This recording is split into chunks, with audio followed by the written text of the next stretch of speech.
হোজাই জনস্বাস্থ্য কাৰিকৰী বিভাগৰ পৰা আহিছোঁ। মই সহ অভিযন্তা আৰু আমি ইয়াৰ যিখিনি বানাক্ৰান্ত মানুহে ফ'ৰলেনৰ ওপৰত কেম্প কৰিছে, আমি খবৰ পাই পেলাই তেখেতসকলৰ কাৰণে এই পানীৰ পেকেটবোৰ বনিয়াই লৈ আহিছোঁ।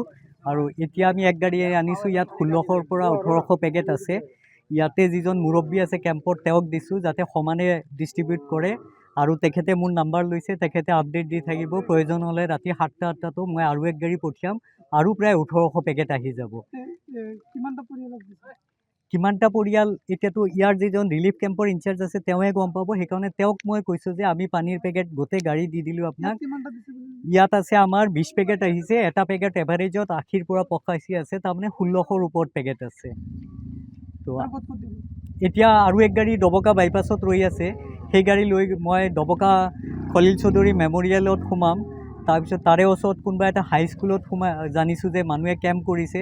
তাৰপিছত নামডবকা গাঁও আৰু হিন্দু ব্লকতো কেম্প কৰিছে শুনিছোঁ। মই সেইপিনে এতিয়া গুচি যাম পানীৰ গাড়ীখন লৈ।